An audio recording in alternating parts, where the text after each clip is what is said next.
It is Mark and Mitch when we are talking. What are we talking today? Guns N' Roses, Guns right? N' Roses, new releases coming up in 2018 that we're excited for. Yes. Yep. Stuff that we're looking forward to. So, all right, let's start off with Guns N' Roses. You know, a couple of years ago, or in fact, 2016, when they had this reunion tour, I rushed out to see them in Toronto because we all thought, I think, that after 6 shows it would implode and we'd never see Right. them again. But here we are. They just finished their tour in 2017 in LA, and it was practically 40 songs, the longest show of their career. I mean, how do you look back at this band in the last sort of year and a half? Yeah, I think we're going back to like what April or the spring of 2016 is when all this started hitting, and I was fortunate enough to catch three of the shows, including what was supposed to be the first show but became the second show that first night in Las Vegas at the T-Mobile Center. Saw them then at Giant Stadium in the summer of 2016, and just recently they downgraded to arenas. What kind of band downgrades to arenas? There are not many, but Guns N' Roses, yeah. And what a successful run! Hundreds of millions of dollars made. They've proved the naysayers wrong.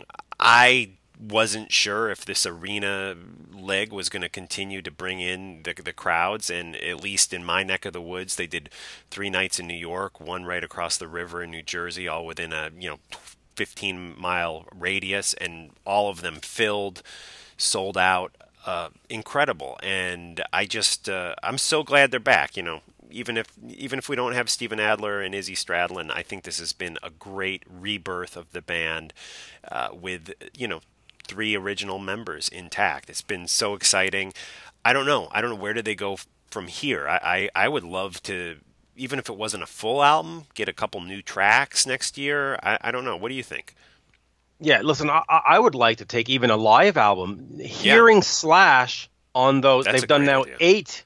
eight Chinese Democracy songs, and Right, with Slash and Duff, they sound like Guns N' Roses songs now. right. You know, I liked Chinese Democracy. Maybe I'm in the minority, but Oh, I love that when I band. heard them with Slash in concert, all of a sudden you went, "Oh, I didn't realize the song could be that good." Yeah, And so it changed everything. So if it's not a new studio album, hopefully a live album. But I saw 3 shows: Toronto, Montreal, and Ottawa.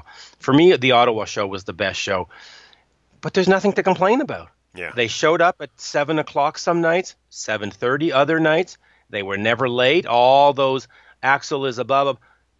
Hey, he shut them up, and seriously, I mean, you cannot start yeah, complaining about Axel, and folks go, yeah, but in 1992 he showed, yeah, well, you know what, in 1992 we all did stupid things, yeah. so what? So, Exactly. it's over. Right. And as far as 2018, I do think the band needs to take a break just to let the excitement sort of regenerate. Hmm. Hopefully they'll get back into the studio and start working on new material.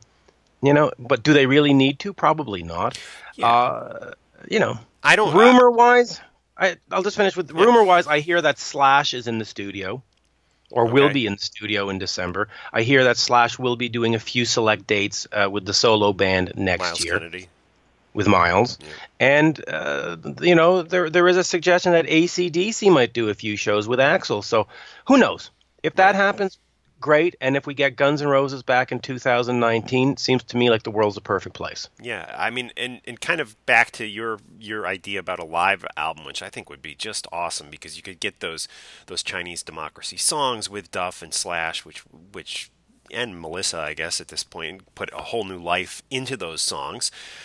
What about like a Kiss Alive 2 style thing where they included some studio tracks on the tail end of the live album? I think that would be a great idea. Or even a Van Halen thing where they, do a greatest hits record and release like 2 new songs. Remember when Van Halen did that back in, what was Yeah. it, 96, 97? They had that best of Well, thing. they also did the one in 2004 when that had Up for Breakfast and stuff, the Right, best of both worlds or right. whatever it was called. Listen, I would be anything Guns N' Roses. I just think that if they did a live CD, since they're doing 38 songs, it would have to be like a box set because Yeah, that's true. it would have to be like 5 CDs. But yeah, let's throw in a couple of new tunes. And honestly, I really don't care if they just take Slash and Duff and recut them into some Chinese Democracy songs and throw It's three of interesting. those. You know, Yeah. anything. Yeah. I'll take anything. So no, very successful tour. The naysayers have been shot down.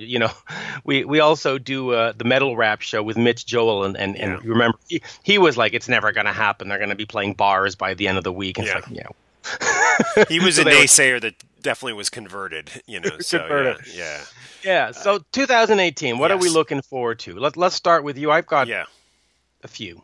Well, definites that I'm looking forward to is the Saxon record is going to be coming out in early 2018. I'm definitely looking forward to that. White Wizard, which is kind of a Maiden-esque band out of LA who've been around for a long time.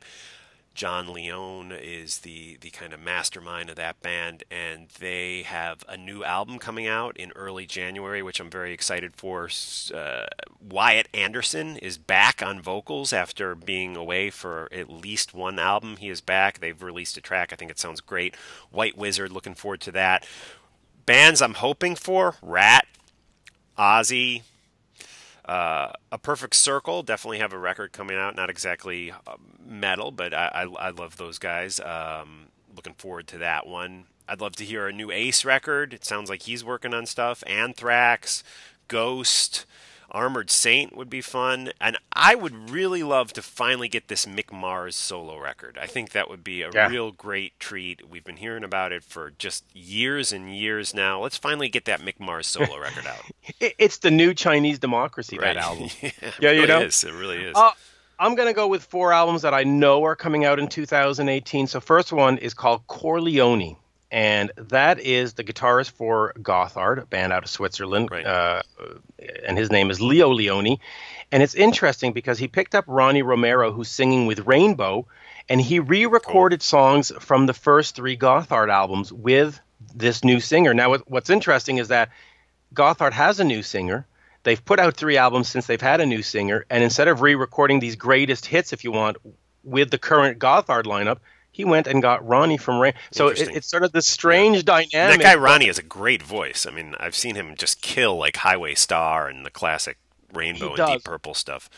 Absolutely. And I've heard some of these Corleone songs, which are coming out in January, which are the remakes of these early Gothard albums from the 90s, and they sound fantastic. I mean, I don't, this should be a band. This should not just be like some studio project, should be a band. Next one up is an album called Ammunition by the band Ammunition, and it features former Wigwam singer Age Sten Nilsson. Now, these are a band that had great success in Norway and Europe and all that. The album is fantastic. I've been sent the entire album. It comes out in January 26th, I believe. There's not a weak spot on it. So I don't know if I can say I'm looking forward to it since I already have it, but it is just fantastic. It is Awesome. a fantastic, and it's this sort of classic rock album. It's I don't want to say melodic rock, but it sort of vacillates between Free and Led Zeppelin and Kiss, and it's cool. just right in there. So Corleone, Ammunition, then a band that has the absolute worst name, the Poodles. Yeah. Out of they have a new album. I'm forgetting the name. I think it's Prisma, but that comes out in January, and I've heard a couple of tracks of that. Sounds good. Love the band. Don't like the name, but the Poodles have a new album coming out. And then, of course, if it is true that Slash is in studio, and if it is true that he's going to do some shows, then obviously I want to hear what the new Slash album is going to sound like. Yeah. Oh, and here, while we're at it, this band, Toque. I don't know if you can see that, Toque. I've heard you mention them, yeah. Yeah, if you look on the back here, it's Brent Fitz, Corey Churko, who is Shania Twain's guitarist. Brent Fitz, of course, in Slash's band. Todd Kern, of course, in Slash's bands. And Shane Galas. They did a all Canadian covers album that I just showed you, Toque. But they have a new album coming out in 2018 where they're again going to retake some old Canadian classics. And I saw a Toque show recently. Adorable. It's fun. I mean, it's so much fun. I mean, especially if you're Canadian, because they covered Loverboy and Honeymoon Suite and Trooper and all these Canadian bands. Cool. And they played a bar gig, and they did a 2.5-hour set. They didn't just take their fee and say, here's 45 minutes, we're going home. They did two. I mean, it was the longest show I've ever seen by a club act. And listen, it's Brent Fitz and Todd Kearns. Awesome. Where do you go wrong there? You don't. So Toque, Slash, Ammunition, the Poodles, and Corleone. And if you ask me, I'm the most excited about Corleone because I've heard a couple of tracks, and that Ronnie Romero. People dogged Richie Blackmore and Rainbow for picking him up. Now that I've actually had a chance to dig in, no, he's great. He is Cool. great. So there you go. Hopefully you'll like those too. Yeah, awesome. Looking forward to it. And we want to wish all the viewers a happy holiday season. Yep. And spread the word about the Mark and Mitch show. And we will see you back here soon, hopefully next week. Yeah, hopefully. And this is our sort of YouTube initiative, so do check me out on Twitter as well, at Mitch Lafon. And Mark? Yeah, talkingmetal.com, and we are in the process of opening a new site, which you can go check out right now. It's talkingrock.net. And of course, Mitch and I both have our podcasts up on iTunes, and Mitch is on Podcast One with Rock Talk with Mitch Lafon. So definitely check Talking Metal out and Rock Talk. Yeah, and I'm part of the Chris Jericho Network. Always important to Definitely tag that. There you go. Yeah, Thank you, awesome. folks, and enjoy the new music that's coming out.